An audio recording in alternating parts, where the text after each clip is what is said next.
Shalom Lekulam, Shalom para todos, que o Eterno te abençoe e te guarde, a você, sua casa, sua família e toda a sua parentela, que o Eterno abençoe a todo o povo da Techuvá, espalhado pela face da terra.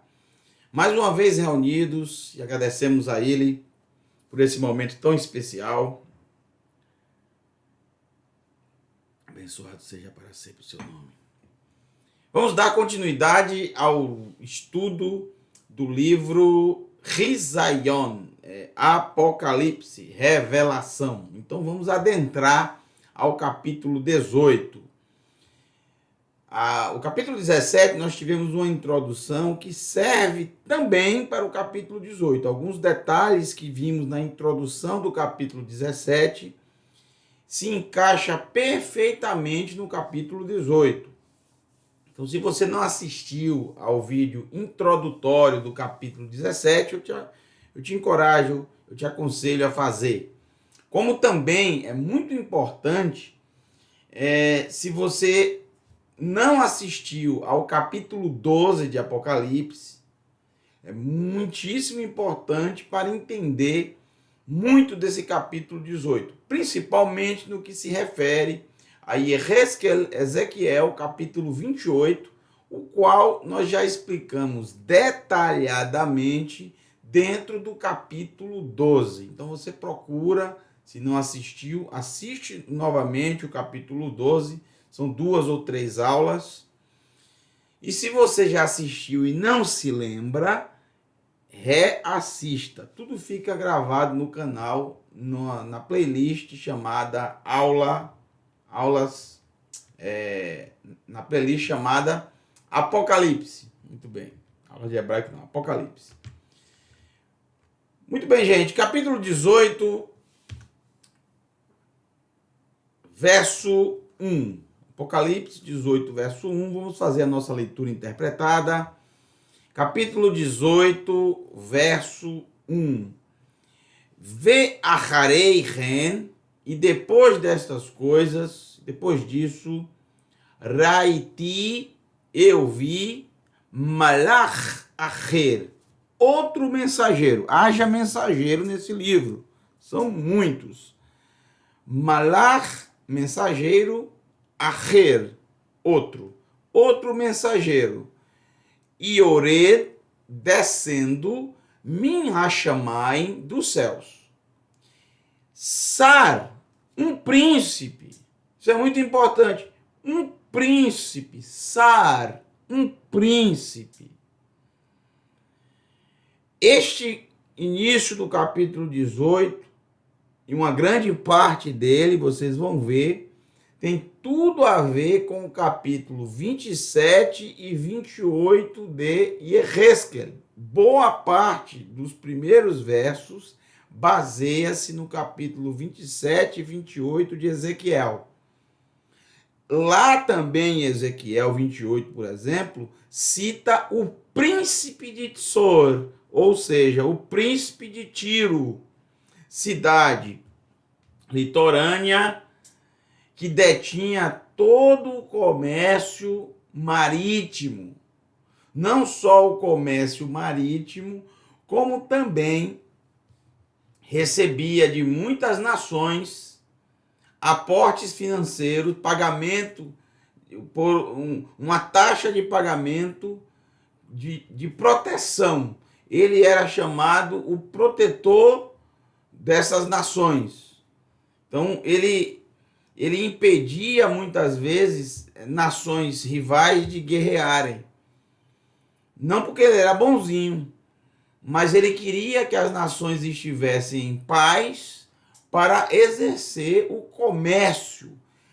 Recebia de uma nação e de outra nação para protegê-las. Quando elas precisassem guerrear, convocavam o Tsor. Por isso que ele é chamado, na lamentação de Ezequiel, de Queruv, ou seja, protetor. E enriqueceu com isso, e cresceu, o comércio cresceu. Vocês vão ver que muito do capítulo 27 trata justamente das rotas marítimas. E no capítulo 18 também de Apocalipse vai tratar exatamente disso. Mas na frente eu vou lembrar isso para vocês. Então, aqui também, como uma paródia, que já vimos que o livro de Apocalipse utiliza muito desse artifício, faz aqui uma paródia, que também é um príncipe, assim como o príncipe de Tsor, o príncipe de Tiro, que se sentia a pessoa mais importante da terra, a pessoa mais perfeita da terra, rodeada de tesouros. Ele não pisava, como diz de forma muito interessante e sarcástica o livro de... Isso é um lamento, né? Uma forma sarcástica, uma forma bem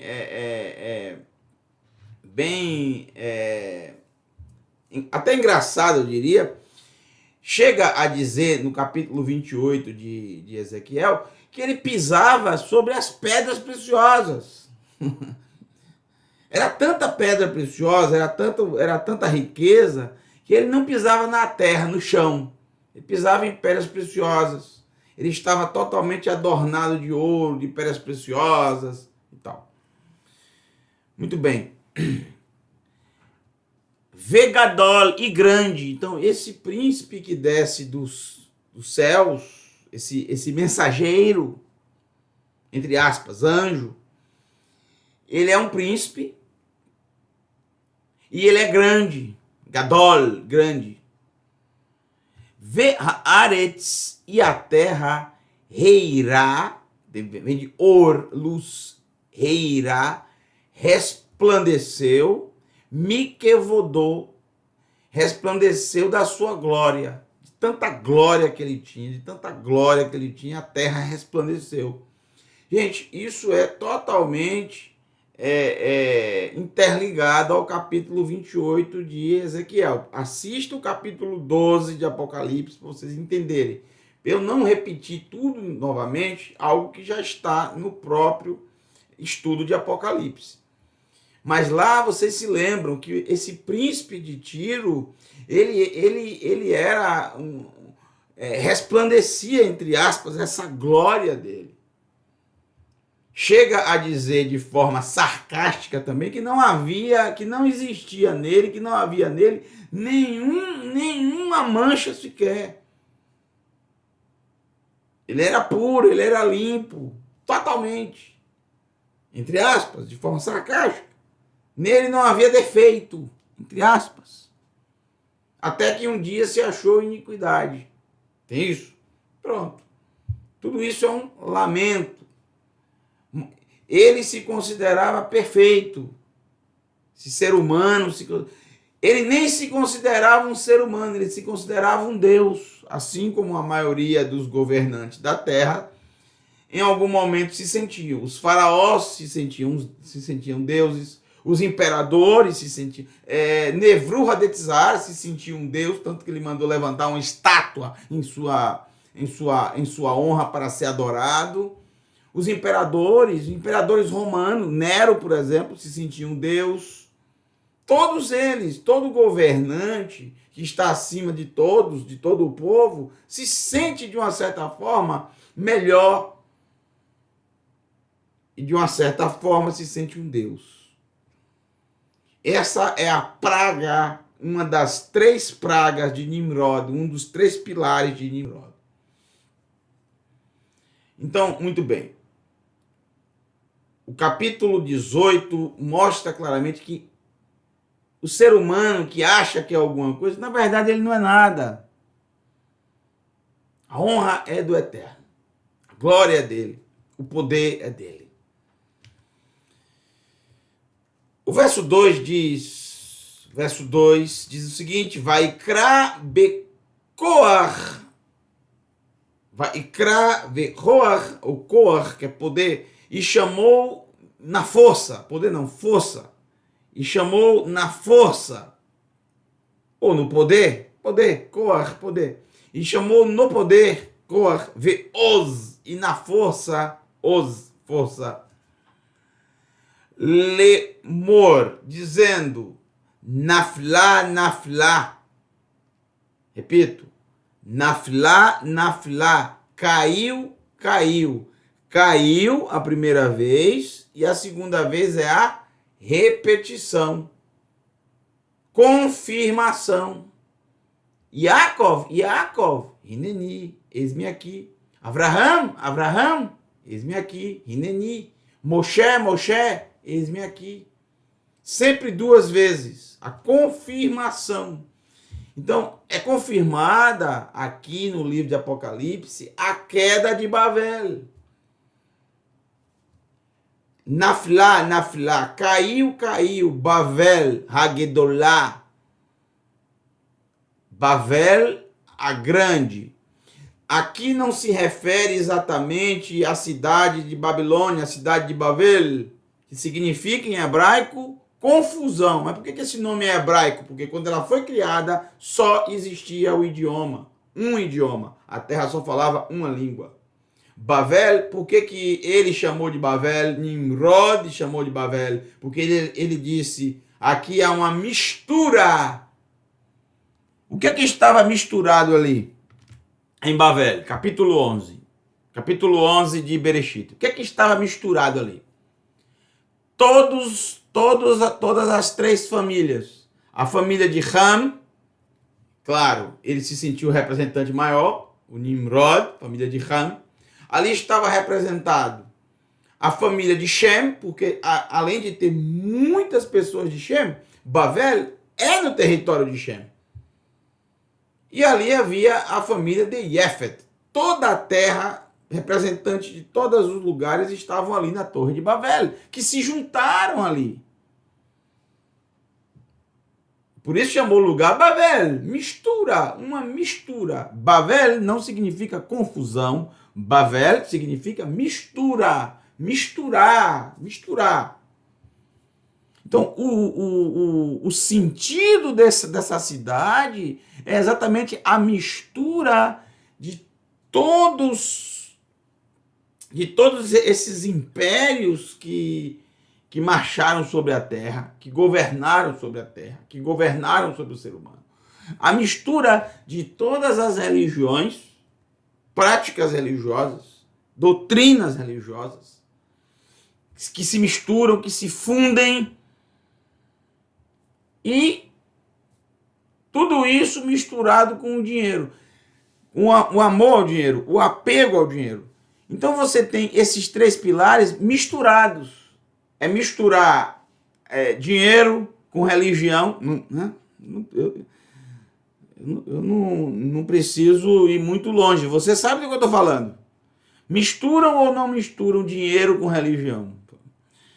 Misturam ou não misturam política com religião? Desde os tempos antigos. Política e religião se misturando. E o que mais? Política e dinheiro se mistura ou não se mistura? É até engraçado, né? Eu perguntar isso. Que pergunta mais idiota.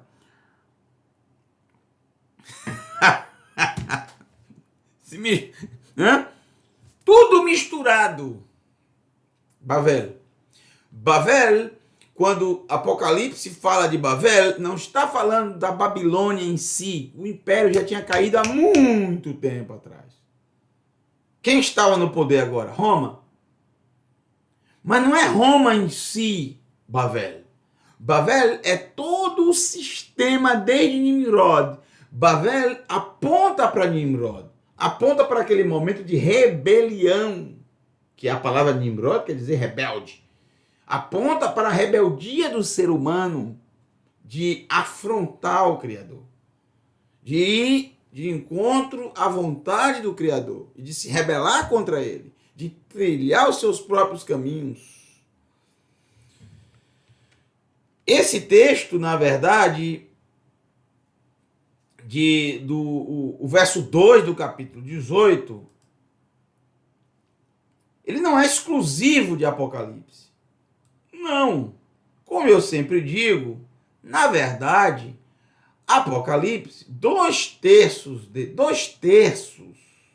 Apocalipse, na verdade, 2/3 de Apocalipse estão na verdade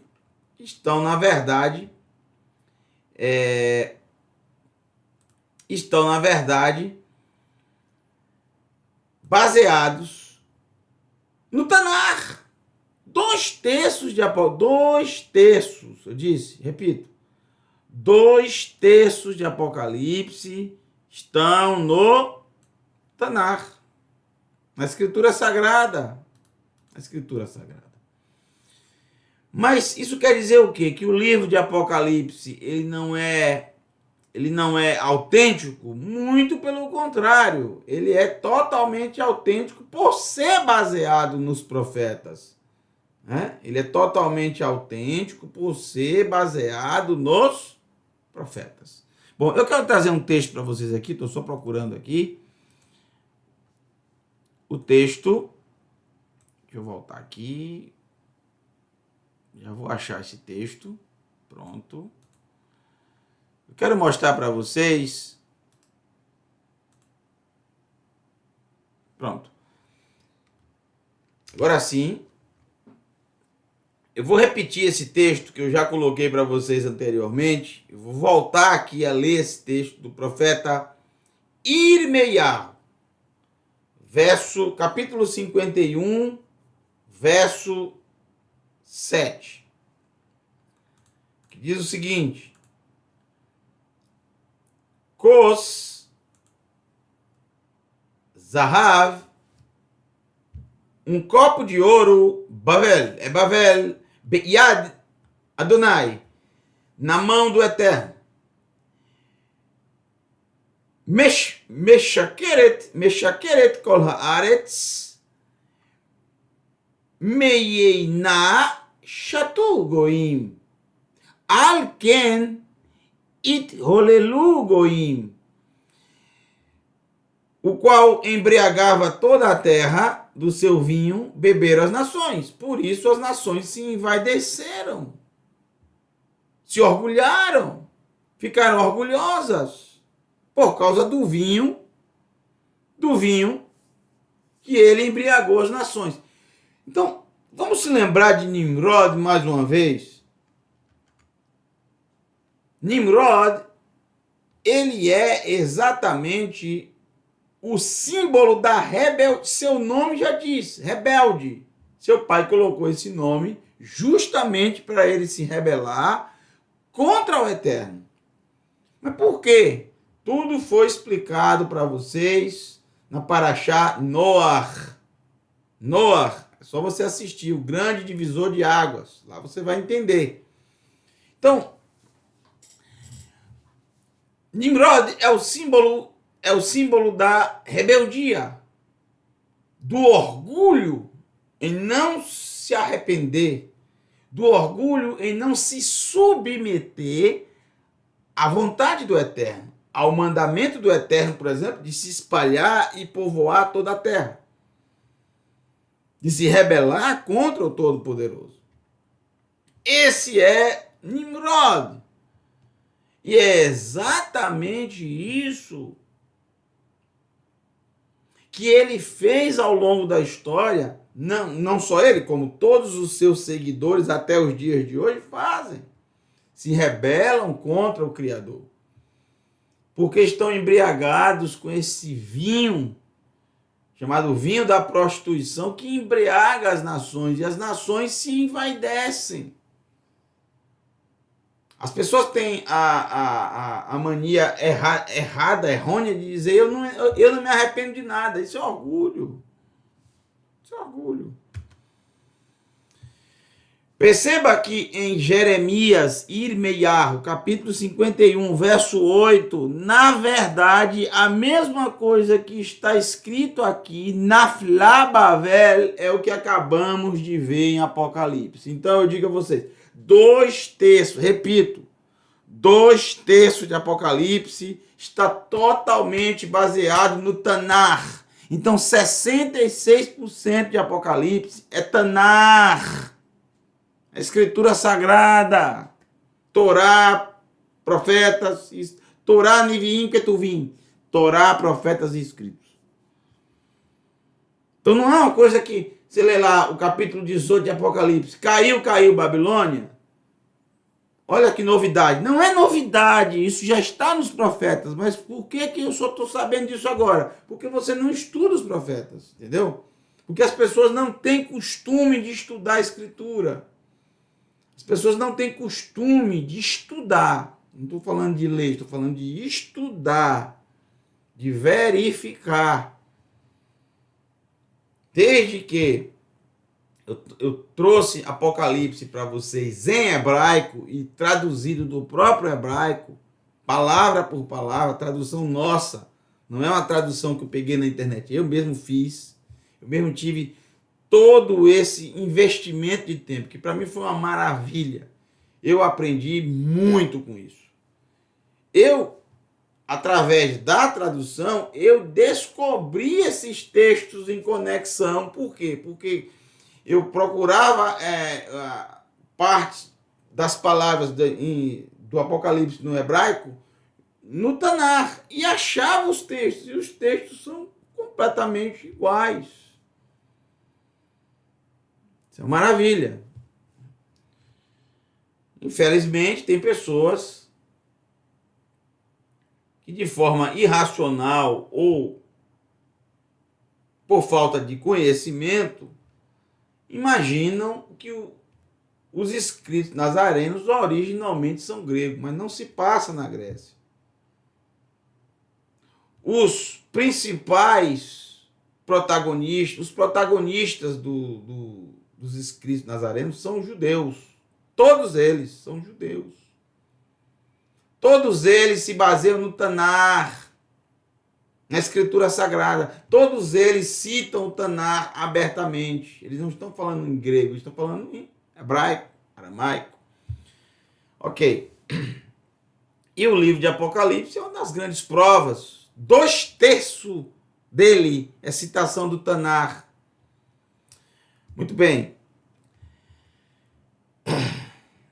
Pitom, no momento Nafilá Bavel, em um momento Bavel caiu Bavel. Vatshaber Heililu Aleia. Shaber e quebrem Heililu o uivo Aleia sobre ela. Esse uivo quebrado simboliza exatamente o chacal. O chacal, tam em hebraico, tam, não tam, perfeito, tam é chacal.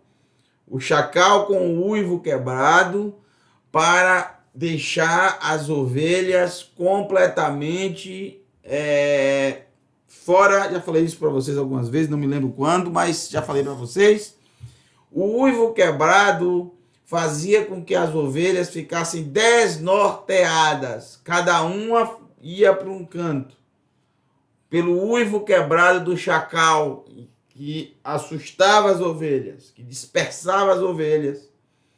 Um chacal ficava numa posição estratégica, de cima, com o uivo quebrado, e os outros aproveitavam-se do momento que as ovelhas se dispersavam.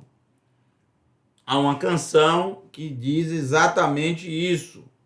E o pastor de ovelhas, ele tinha que ficar atento a isso e manter as ovelhas na linha, e manter as ovelhas agrupadas, e manter as ovelhas organizadas, e para combater o uivo do chacal, o uivo quebrado do chacal, que trazia medo às ovelhas, que dispersava as ovelhas, que tirava as ovelhas da linha, o pastor tocava a flauta.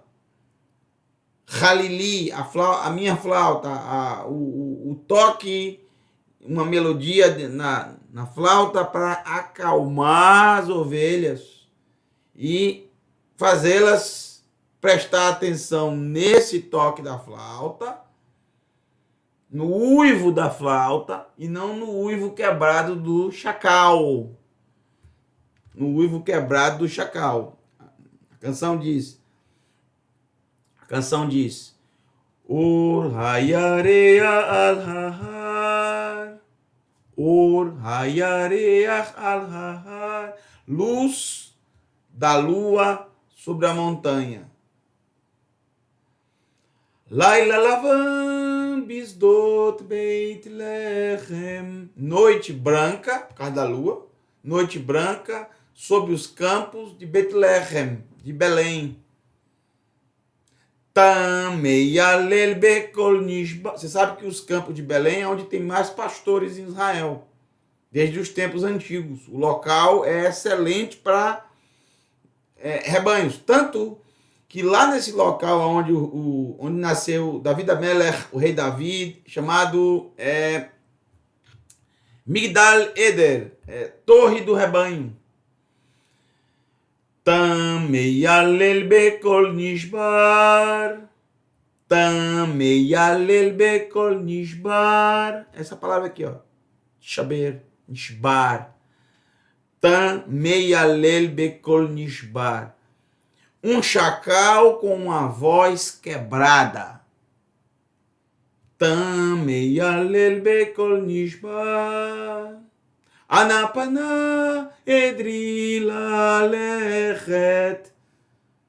Onde eu rogo? Para onde foram o meu rebanho? Para onde foi o meu rebanho? Anapana edrila lechet. E assim ele ia atrás do rebanho, não importando se a noite já estava chegando, não importando se ele ficaria até o raiar do dia, mas ele tinha que achar o rebanho, ele tinha que trazer de volta as ovelhas. Bom, aqui no texto, o texto está dizendo exatamente que quebrem o uivo sobre ela, é como se fosse um chacal, entendeu? Fazendo isso. Deixa ela desnorteada, ela vai cair, ela vai se despedaçar, ela vai se desorganizar. Peguem um bálsamo para o sofrimento dela, talvez será curada. Ulai re rafê, talvez seja curada. Aí vem o texto, o verso 9, que tem tudo a ver com o que vamos ver no capítulo 18 de Apocalipse. Rifinu et Bavel, queríamos curar Bavel. Veja, a própria humanidade diz, queríamos curar Bavel. Bavel está quebrada. Peguem o bálsamo. Bálsamo utilizado desde os tempos antigos para as feridas, machucados, torções, bálsamo. Rifinu et Bavel. Queríamos curar Bavel. Porque as nações da terra, as pessoas da terra, elas amam esse sistema. Baseado em religião, apego aos bens materiais e governo, poder. As pessoas amam isso. Rifinu et Bavel. Queríamos curar Bavel. Velo nirpatá. Velo nirpatá. E ela não foi curada, ela não sarou. Esvua, abandone-a. É exatamente o que vamos ver no capítulo 18 de Apocalipse. Abandone-a. Venelech ish le artso. E caminhe e vá cada homem le artso. Vem da palavra aretz, terra, artso, terra dele, a terra dele. Vá cada homem para a terra dele. Veja que está totalmente ligado à Torre de Babel, pois na Torre de Babel, pessoas, homens, seres humanos de todas as terras, de todas as nações, foram até Babel, deixaram a sua terra, deixaram os seus lugares para se juntarem em Babel. Depois foram dispersados, não foi? Depois que o Eterno confundiu as línguas, cada um foi para o seu lugar. Depois que tudo aconteceu, Aqui está fazendo referência a isso. Mas, no sentido lá do capítulo 11 de Bereshit, de cada ser humano ir para o seu lugar, cada ser humano ir para a sua terra, isso era obedecer ao Eterno. Essa era a vontade do Eterno, que a terra fosse povoada.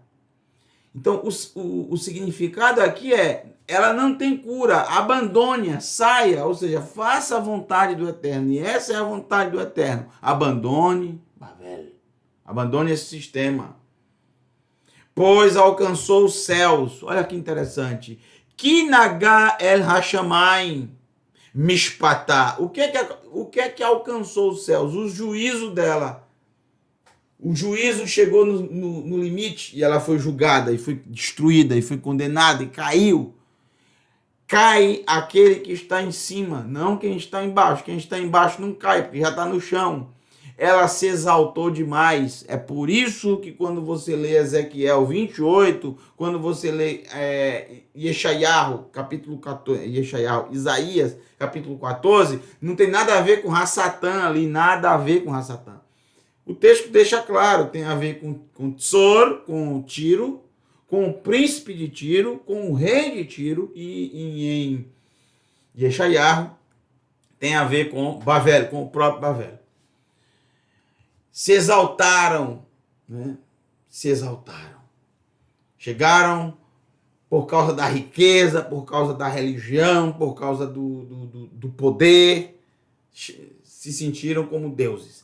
Lá no capítulo 11 de Bereshit, chegam a dizer, Nimrod diz que o objetivo da Torre de Babel, além de ficarem juntos, é atingir os céus. Aqui, mais uma referência ao que eu estou falando, do capítulo 11 de Bereshit.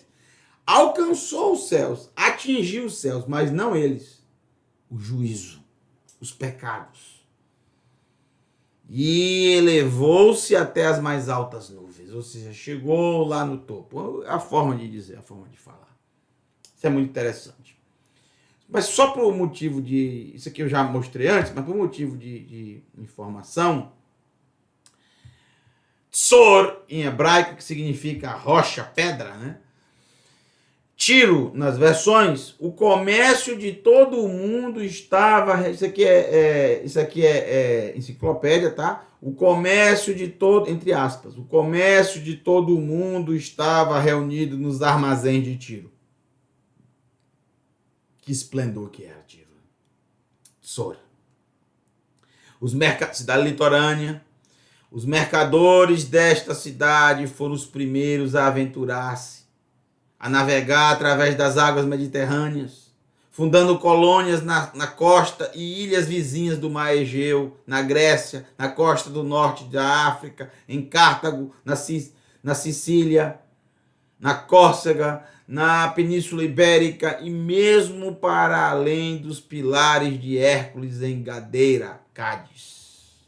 Incrível. Dominou o mundo, né? Dominou o mundo. Dominou o mundo. Muito bem. Daqui a pouco a gente volta para cá. Vamos voltar lá para Apocalipse, tá? Vamos voltar para Apocalipse. Deixa eu só achar aqui o texto aqui de Apocalipse, capítulo 18. Essa leitura que a gente fez, serve para vocês entenderem bastante o contexto aqui. Então, Nafilá, Bavel. Caiu Bavel. A grande. Esse grande sistema. Haitá tornou-se. E aqui é a mesma expressão que aparece em Bereshit, capítulo 1, verso 2. Bereshit bara Elohim et hashamayim ve'et haaretz. Ve'haaretz tohu vavohu. Ve'haaretz haitá tohu vavohu. E a terra tornou-se sem forma, um caos, desabitada, vazia. Haitá tornou-se. Então, ela tornou-se o quê? Um curral de bodes, um curral, linevê, ou um pavimento, seirim, de bodes, casas de cárcere para toda manifestação imunda, e para toda ave que vagueia, abominável e odiosa. Tudo isso são símbolos. O que é que significa tudo isso que acabamos de ler aí? Significa um lugar onde ninguém quer estar. Um lugar onde só há morte. Tanto que quem mais vagueia pelo lugar são aves abomináveis e odiosas. Que tipo de ave é essa? Sheket venitav. Sheket. Uma abominável. E nitav, odiosa, que ninguém suporta. Urubu, corvos, abutres. E esses animais, eles vão para onde? Onde tem carniça, onde tem morte, onde tem coisa morta, coisa apodrecendo. Então tudo isso significa que Bavel, a grande, com todo o seu luxo, com toda a sua pompa, fingindo ser o mais feliz do universo, tudo muito maquiado, né? Agora é um lugar onde ninguém quer estar, ninguém quer ir. Um lugar feio, um lugar desabitado, um lugar cheio de morte, onde somente os animais, as aves que comem carniça estão. Uma descrição de destruição. Vamos lá. Verso 3. Que mi yain, pois, ou porque, do vinho, Hamat Tasnutá, o vinho da prostituição, isso vimos no capítulo 17, vocês voltam lá e assistem quem não assistiu, Shahu Kol Hagoim, deram de beber para todas as nações. O vinho da prostituição, da mistura. O vinho da mistura trouxe para todas as nações beberem. E não só as nações, o Malchei Tevel, e todos os reis do mundo, Zanu, se prostituíam, eleia, sobre ela ou com ela. Os governantes do mundo se prostituíam com ela, porque todos os governantes do mundo, sem dúvida nenhuma, são exatamente descendentes, estão na linha sucessória de Nimrod, todo governante da terra, Nimrod foi o precursor, foi o primeiro. Foi o criador da ideia. Vesocharei Eretz, e os vendedores, os comerciantes, os negociadores da terra, Reishiru, enriqueceram, Mishpat, Reil, da quantidade excessiva, Tanugeia, das suas delícias, dos seus luxos. Das suas delícias, dos seus luxos, dos seus exageros. Va'eshba kol acher min hashamayim. E ouviu-se uma outra voz dos céus. Corê, chamando, ou a chamar. Tseu, olha só, exatamente o que acabamos de ler em Irmeiahu, Jeremias, capítulo 51. Acabamos de ler isso. Acabamos de ver isso. Tseu mitorha ami. Saia do meio dela, meu povo. saia do meio dela, não tem cura. Por mais que você tenha boa vontade, boas intenções, tem gente que quando começa a descobrir a escritura, quando começa a mergulhar na escritura no seu contexto original, fica maravilhado, é maravilhoso, né? E a gente quer distribuir isso para todos, a gente quer que todos tenham isso. E na simplicidade, não na simplicidade, mas na ingenuidade de todo aquele que está iniciando o processo de Teshuvá, ele imagina que as religiões irão abraçar a Teshuvá de uma forma, assim, sabe, maravilhosa. Ele imagina na ingenuidade que tudo que está na Teshuvá, que tudo aquilo que ele bebe da Teshuvá, de tudo aquilo que ele aprende da Teshuvá, ele pode ensinar as religiões, ele pode ensinar a Bavel, ele pode levar para Bavel e Bavel abraçar, ou seja, e Bavel ser curada. É como um bálsamo isso para Bavel. Porém, o texto, os profetas dizem claramente, não há cura para ela, porque ela foi fundada através, a raiz dela é uma raiz de rebeldia ao Eterno, é uma raiz de rebelião ao Criador, é uma raiz de rebelião ao Todo-Poderoso. Não há cura para ela. Tem que sair dela. É o que diz o texto lá nos profetas e é o que fala aqui em Apocalipse. Saia dela, povo meu povo que está nela, saia. Porque se você ficar, você não vai curar ela, não vai curar. Pior, vai se contaminar com a sua doença. Vai se contaminar. Por quê? Bavel estava quebrada, estava doente, caiu, estava caída. Então tentaram curá-la. Mas não há cura para ela. Não há. E todo aquele que insiste nisso se apegará aos pecados, às doenças. Vai acabar pegando as doenças de Bavel, se contaminando com Bavel. É o que diz o texto, veja.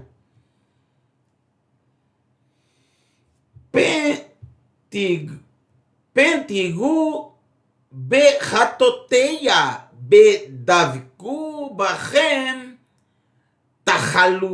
tahalueia. Para que não toquem, para que não peguem nos pecados dela e se apeguem em vocês as doenças dela, que são contagiosas. Doenças contagiosas que pegam em você. E você se contamina. E você se envenena. E você se embriaga. Não adianta. Todos que tentaram isso acabaram doentes. Você faz isso e você acaba doente. Sabe por quê? Porque Bavel não aceita Teshuvá. Bavel não aceita. Ela é rebelde.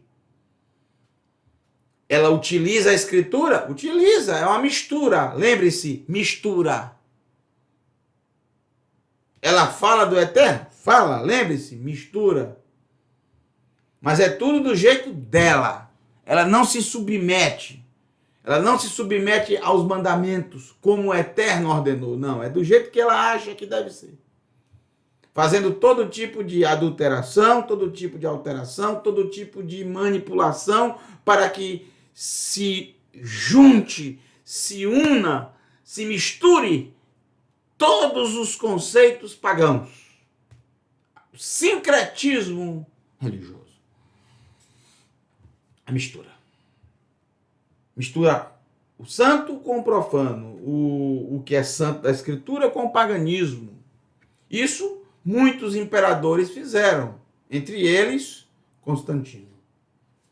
Vai fazer isso. Opa, não caiu não, viu? Tô aqui, tá na minha mão. Baruch Hashem. Segurei. Constantino vai fazer isso no 4º século. Muito bem. Um exemplo, não foi só Constantino que fez isso, né? Muitos fizeram. Então, a Escritura diz, saia dela, se afaste dela, os profetas e o próprio livro de Apocalipse. Isso é um grande ensinamento para todos aqueles que estão dando murro em ponta de faca. Como diz, eu gosto muito de ditado, murro em ponta, enxugando gelo,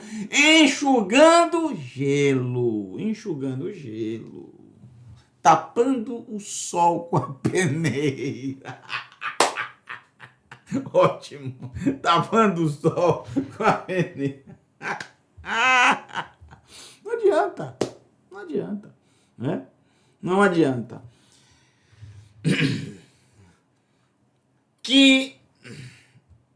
Que nagu el hashamayim chatoteia, pois suas feridas alcançaram os céus. Chatoteia, os pecados dela chegaram até o céu. As feridas são os pecados. As feridas, as doenças que se apegam às pessoas são os pecados, são as transgressões da Torá. Gente, o que vocês estão vendo aqui é exatamente, tem um salmo que eu gosto bastante, Salmo de Davi. Deixa eu ler para vocês aqui, só um pedacinho dele, que esse salmo ele é tão profético, ele é tão interessante e se encaixa exatamente nisso que eu estou falando. Quer ver?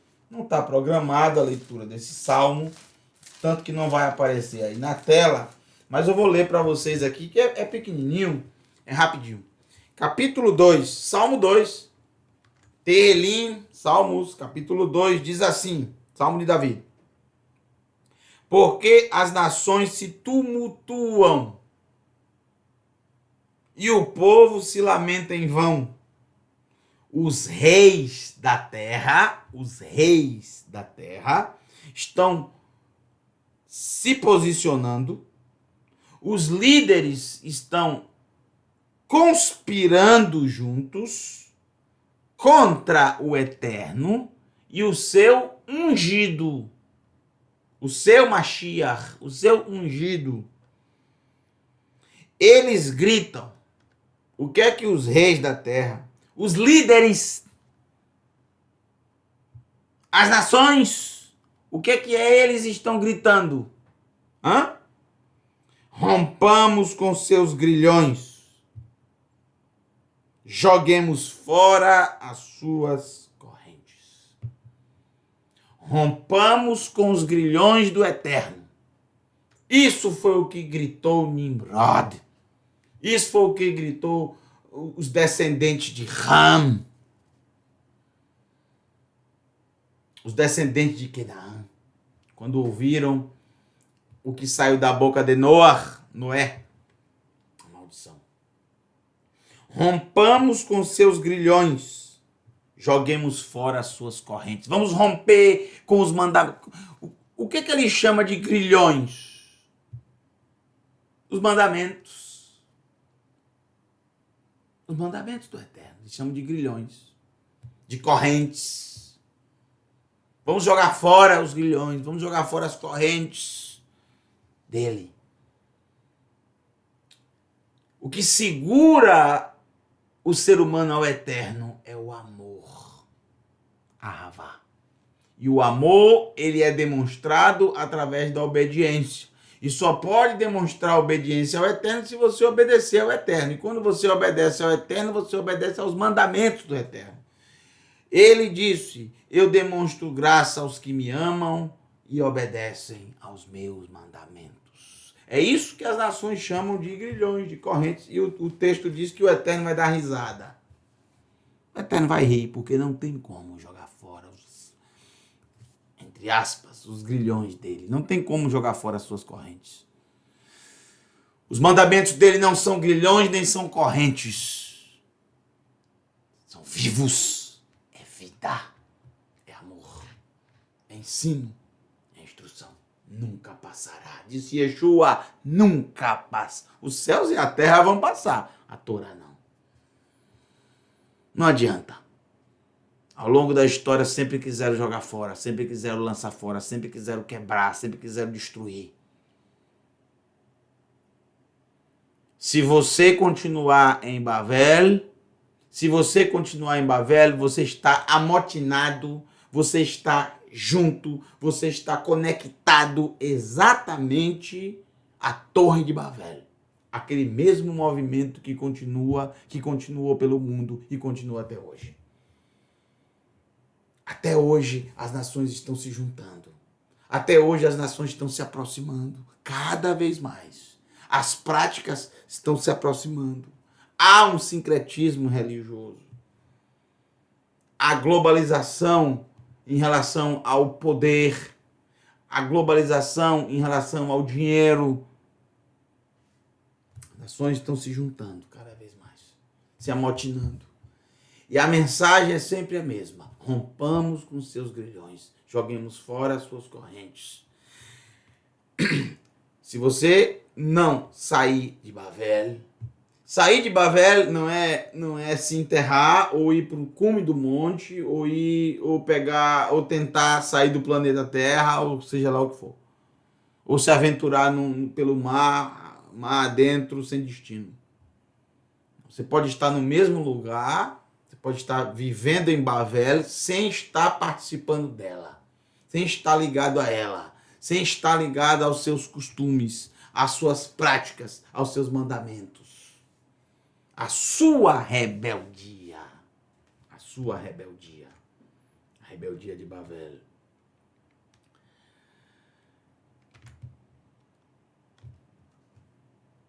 Vá Izekor, e se lembra, Zahor, lembrar, e se lembrou Elohim et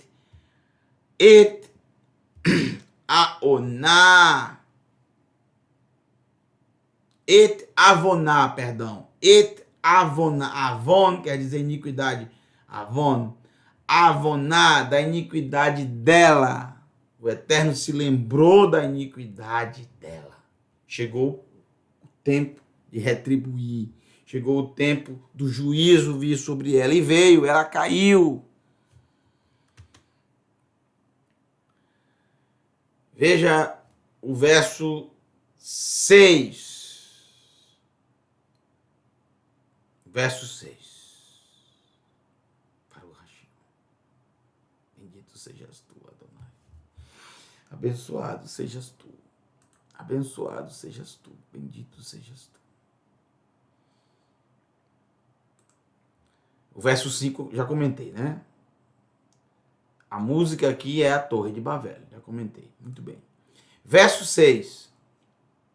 Shalmu lá, shalem é pagamento, é quitação. Paguem para ela, porque tudo que se planta se colhe. Paguem para ela gemulá, uma recompensa. O que ela merece receber. Chegam lá, lachem, como fez por vocês, asulá, façam para ela que felaim, em dobro. Olha só, presta atenção. Bemeser hakos asher mascha mishulá kiflaim. Na mistura do cálice que ela misturou, misture para ela em dobro. A mistura. Acabei de falar sobre isso. Misture para ela em dobro, que ela receba tudo em dobro. Olha só o verso 7, presta atenção, verso 7. Ka'asher haitá, quando tornou-se, Ka'asher haitá gevirá, quando tornou-se uma senhora,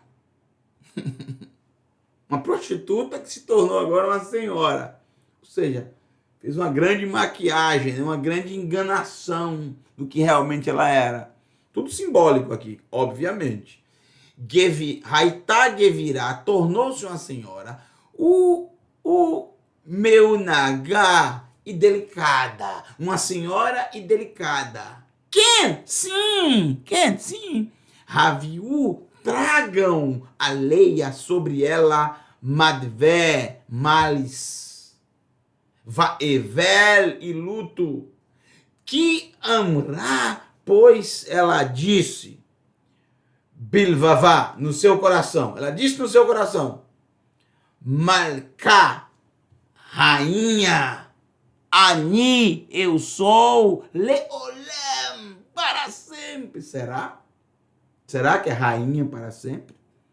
Uma prostituta você é. Se tornou rainha, se tornou senhora e delicada, enganando as nações. É uma prostituta, na verdade, que mistura o santo com o profano, que mistura os reinos da terra, as religiões da terra. Lo eshev almaná, não me assentarei como viúva, não serei uma viúva, não me assentarei como viúva. Velo edá shechal, e não conhecerei o luto. Os meus maridos, ela diz que nunca vai ser viúva porque ela tem muitos maridos. E quem são os maridos? Os reis da terra. As pessoas da terra que se juntam a ela são os maridos. Todos aqueles que a sustentam. Todos aqueles que seguem, que dão ouvidos, que bebem do vinho da prostituição. Nada disso aqui é inventado, nada disso aqui é da cabeça de Yohanan. Uma das grandes provas que Yohanan verdadeiramente, tudo que escreveu, ele viu e ouviu da parte do Eterno. Tudo que está aqui veio da parte do Eterno. A certeza que temos é a seguinte: 2/3 desse livro está baseado no Tanar. 2/3 desse livro está baseado na Escritura Sagrada. E Yohanan não tirou da sua cabeça. Isso está na Escritura. Está na Escritura. Está na Escritura. Eu não sei se eu coloquei o slide desses textos. Eu posso ver agora. Posso procurar agora sobre isso. Mas, de antemão, vá logo abrindo em...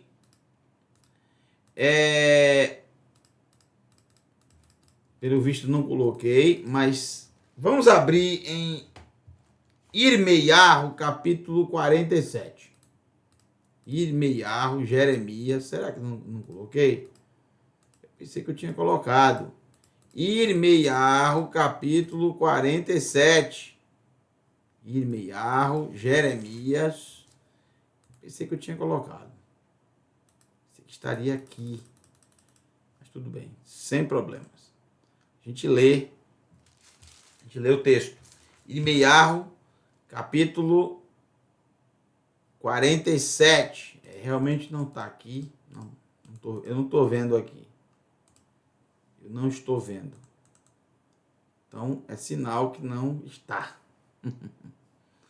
Vamos lá. Vou voltar aqui para a tela aqui do texto.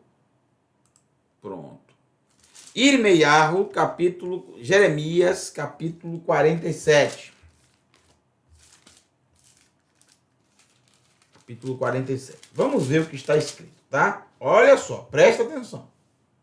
Irmeiarro, não é Irmeiarro, perdão, me perdoem. É Isaías, Yeshayahu, capítulo 47. Yeshayahu, capítulo 47. Yeshayahu, capítulo 47. Olha só. Venha e sente-se no pó, filha virgem de Babel. Sente-se no solo, não no trono, filha dos caldeus. Eu me lembro de ter feito de ter traduzido esse slide. É sério? Eu me lembro de ter traduzido esse slide. Me lembro, sim.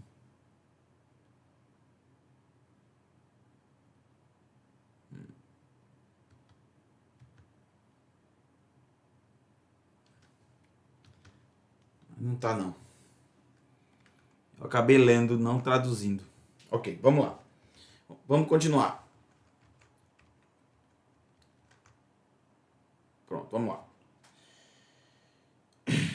Você, olha só.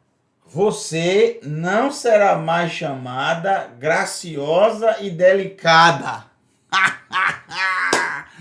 Vocês viram? O que é que diz o texto de Apocalipse? Vamos voltar para ele. Quando se tornou senhora e delicada. Viram aí? Aqui, ó. Apocalipse 18, verso 7. Yeshayahu 47, verso 1.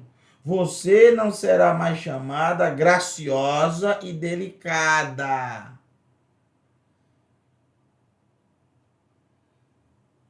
Incrível, né? Pegue as pedras de moer e moa a farinha. Pegue a pedra de moer, que vai aparecer também no livro de Apocalipse, no capítulo 18. Mas eu mostro para vocês aqui agora o que é essa pedra de moer. Vamos lá? Apareceu na tela aí para vocês. Pronto. Isso aqui é uma pedra... Eu encontro bastante quando eu vou a Israel, nos parques arqueológicos. São duas pedras. Gente, olha como é que se fazia farinha antigamente, olha só. Tem a pedra de baixo e a pedra de cima. Na pedra de cima se colocava a farinha, o trigo exatamente aqui, ó, nesse local. O trigo caía aqui e girava, só a pedra de cima girava, e à medida que ia girando, ia moendo e saía por determinada cavidade a farinha, que era recolhida por outra pessoa que estava ali já esperando. Uma pessoa rodava a pedra e a outra pessoa já se posicionava para pegar a farinha. Olha aqui uma outra pedra aqui, ó. Nas pedras de mó, ou de moer, mó quer dizer moer. Nas pedras de moer a farinha, existia um dispositivo também para se colocar um pau. Para que colocar um pau? Ou aqui, tá vendo aqui? Para que isso? Para facilitar o trabalho manual de quem estava moendo. Quem fazia isso normalmente eram as mulheres. Então, você pegar uma pedra dessa para moer na mão, isso dá um trabalho terrível. Então, se colocava um pedaço de pau aqui certinho no lugar aqui que se fazia, para poder facilitar, entendeu? Olha a pedra de baixo aqui, tá vendo? Ela tem uma cavidade exatamente para onde fica o trigo, tá? E tem uma parte aberta também, talhada, para onde cai a farinha. Esse outro slide mostra aqui exatamente o trigo sendo tirado aqui, ó. Aqui está o trigo na mão da menina. E aqui a outra está com o trigo na mão, que vai colocar exatamente no lugar. Agora eu vou mostrar a vocês uma outra foto, que agora sim vocês vão entender o que é. Olha aqui, ó. Olha onde o pau, tá vendo? O pau fica aqui para poder facilitar, tá? Facilitar essa pedra ser girada. O trigo tá aqui dentro, tá vendo? E aí, quando vai sendo girado, a farinha vai caindo. Essa bancada encontrada aqui no sítio arqueológico é imensa, olha só. Dá a entender que era um lugar praticamente algo em escala industrial aqui. Não uma casa comum, com a casa não tinha uma bancada dessa, só se a pessoa fosse muito rica. Gente, a pedra de moer, ela vai aparecer e somente aparece no livro de Apocalipse e num texto do livro de Shoftim, de Juízes, que se repete também em Shemuel, citando o mesmo texto. É exatamente o texto, isso vamos ver na próxima aula, de uma mulher que solta a metade de uma pedra dessa e atinge a cabeça de Avimelech, um homem que tinha matado 30 irmãos. para ficar no poder. Livro de Shoftim, vamos ver um pouco sobre isso. E tem tudo a ver com o capítulo 18 de Apocalipse. Bom, vamos voltar para o texto. Vamos voltar para o texto de Apocalipse 18. Vocês vão observando como os textos de Apocalipse, quando você tem a chave que é o Tanar, a escritura sagrada, como fica mais, né?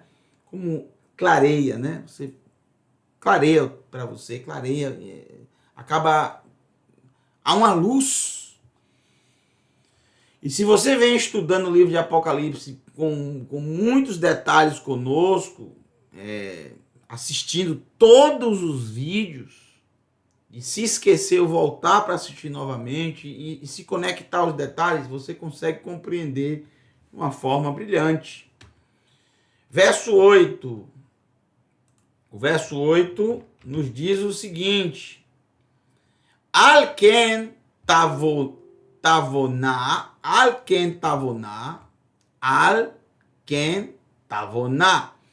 Por isso, portanto,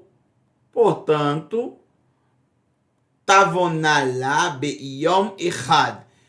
Haverá para ela be'yom echad, um só dia, virá para ela em um só dia, todas, tahalueia, todas as doenças, quais? Mavet, morte, Evel, luto, Ra'av, e fome. Morte, luto e fome. Por que 3 e não 4 ou 2?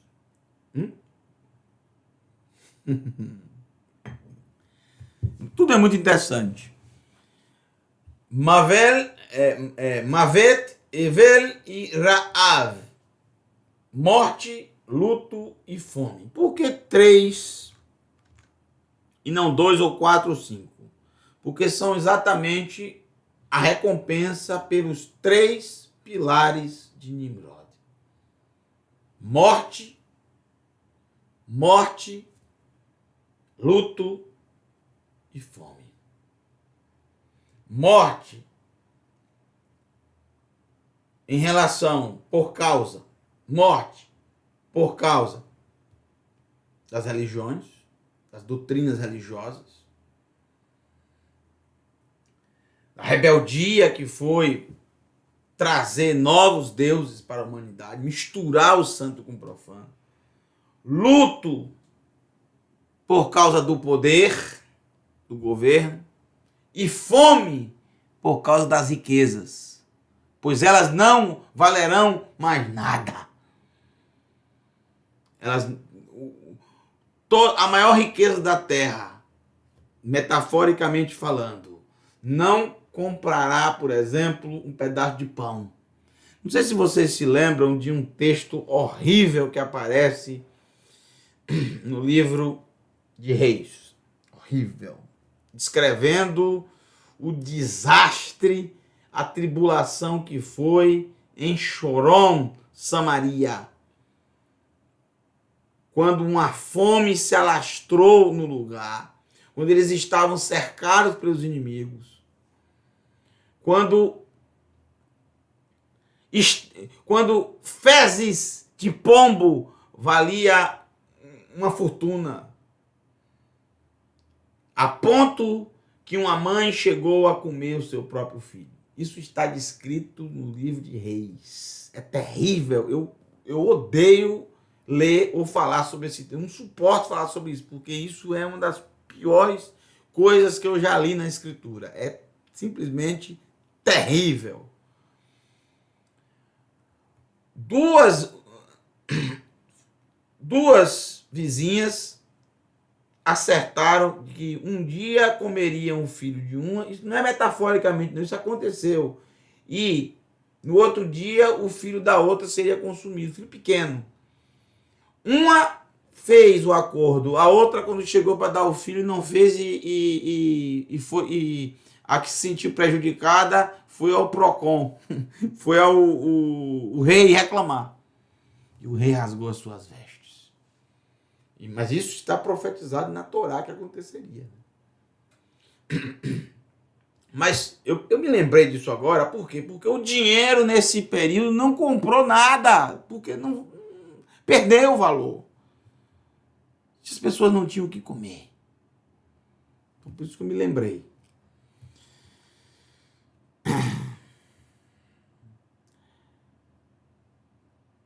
Le ma'acholet, e ela será consumida, comida, devorada, pelo fogo. Ki chazak Adonai Elohim. Hashofet otah Baruch Hashem. Ela será devorada pelo fogo, consumida pelo fogo. O fogo simboliza a destruição. A destruição. O juízo, a destruição. Porque o Eterno é forte. Forte é o Eterno, Todo-Poderoso. Hashofet otah, o juiz dela. Ele julgará. Ele a julgará. Por todos os seus pecados, por todas as suas injustiças, por todas as tragédias que ela trouxe à humanidade.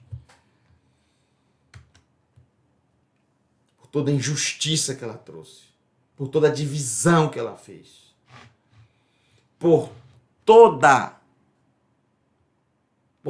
tudo que ela trouxe à humanidade, no sentido de dividir a humanidade, de rotular a humanidade, de classificar a humanidade entre os poderosos e os fracos, os ricos e os pobres, os grandes e os pequenos. Foi isso que esse sistema fez. A desigualdade. Por isso que diz a Torá, sempre haverá pobre na terra. Enquanto esse sistema estiver, sempre haverá pobre na terra. Porque esse sistema veio justamente para haver a desordem, desclassificação ou classificação social. Desequilíbrio. Todo ser humano deveria ser igual, porque todo ser humano é igual. Mas por causa desse sistema passou a existir escravo, passou a existir senhor, passou a existir rico, passou a existir pobre. Toda essa desgraça acabará.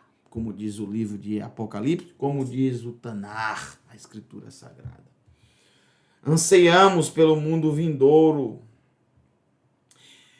O Malrei Eretz e os reis da terra, Asher Zanu Otah, que se prostituíam dela e do seu luxo, participaram nas suas delícias. O que é que eles vão fazer? Iviku ispedula bireutam et ashan xerefatá. Irão chorar, irão prantear, porque vão ver o quê? Ashan, a fumaça. Bereutam, irão ver a fumaça da sua queima. A fumaça, a destruição. Quando vê a fumaça, a destruição já está acabando, não há mais o que fazer. Será queimada até não ter mais nada para queimar. Será destruída. O Mimagor ve Shever Merachok Yamdu Vekonenu Oilach Bavel Irabati Amkiria Nisgava Berega Echad Berega Echad Baalaich Mishpater. Eles ficaram de longe e se lamentando. Ai de você, Bavel. Oilach, Bavel. Oilach, Bavel. Ai de você, Bavel. Cidade de muitos povos, cidade exaltada. em um único momento, chegou sobre ela o juízo. Verso 11. E choraram e lamentaram sobre ela os negociantes da terra, pois não compram mais as mercadorias, não há mais o comércio. Mercadorias de ouro, de prata, pedras preciosas, pérolas, linho fino, púrpura, seda, escarlate, tudo isso simbólico, porque a maioria do que está sendo citado são itens do tabernáculo, cada um com seu significado. Ou seja, não tem mais como negociar o ouro, a presença divina. Não tem mais como negociar a prata, a redenção da alma. Porque negociava ou não. Você pagava e seu pecado era absorvido, não era? Colocava numa balança, pesava. Até os dias de hoje tem muita gente que acha que se der dinheiro para a instituição religiosa, a sua alma está salva. Muitas pessoas pensam assim. Isso é terrível. Terrível. Não se compra a salvação, não se compra o perdão do pecado. Não é por causa de dinheiro. O Eterno não considera nada disso. Ele não está nem aí para isso, para religião, para nada. Ele desconsidera totalmente. A púrpura, o reinado. Escarlate, o vermelho que simboliza a remissão do pecado. As pedras preciosas que simbolizam as tribos de Israel, o povo escolhido pelo Eterno. Então tudo é muito simbólico. Tudo muito simbólico. Por exemplo, Kineman, Besem, o Ketoret Samim. Tudo isso está lá no Tanar. Pode abrir, você vai ver Parashat Trumah. Canela aromática, incenso, especiarias, mirro, incenso aromático. Gente, tudo isso é o quê? O que simboliza isso? O incenso, as orações que sobem ao Eterno, não tem mais. Eles não enganam mais as nações com as suas orações. O vinho, que simboliza a remissão do pecado. O azeite de oliva, que simboliza a unção, que somente o sacerdote poderia manipulá-lo. Nele, nos seus filhos e nos itens do tabernáculo. Qualquer outro ser humano era proibido, mas Bavel misturou tudo e usou como quis todos esses elementos, ungindo a qualquer pessoa, desrespeitando o que está na própria Torá. Farinha e grãos de trigo, representando exatamente o alimento, o ensino. Rebanho de vacas e ovelhas, representando exatamente os sacrifícios. Cavalo, carruagem, escravo, escrava, tudo isso já não tem mais. O que simboliza isso? A riqueza. O escravo e escrava, as posições, as desigualdades sociais não vão existir mais. Todos serão julgados da mesma forma. Vês que vi um grande trono branco e o que estava sentado sobre ele, o céu e a terra fugiram da sua presença, não se encontrou lugar para eles, e diante dele estavam de pé homens e mulheres, ricos e pobres, grandes e pequenos, todos de pé. Ninguém escapará do julgamento.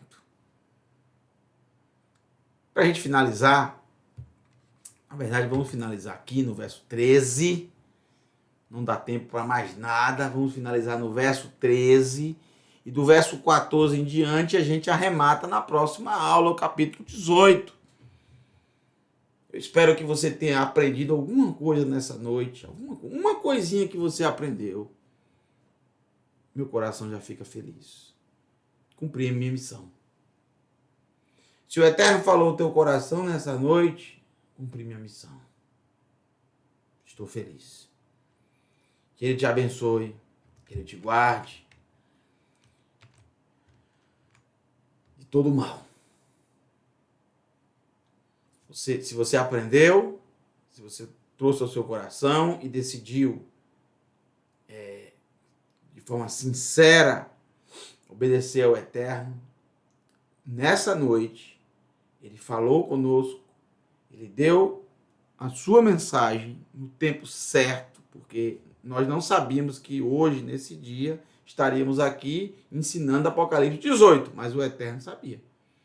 Inclusive todos que iriam assistir. Tudo isso Ele já sabia e preparou. Então, coloque em prática. Não fique apenas com a mensagem no coração, com a mensagem na mente. Coloque em prática. Que Ele te abençoe e te guarde, te conceda uma noite, um final de noite abençoado. Até a próxima, quando o Eterno permitir. Desde já, eu desejo para todos vocês Shabbat Shalom. Shabbat Shalom. Que o Eterno te abençoe e te guarde. Um beijo para você, para toda a sua família, para toda a sua casa.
Lecha,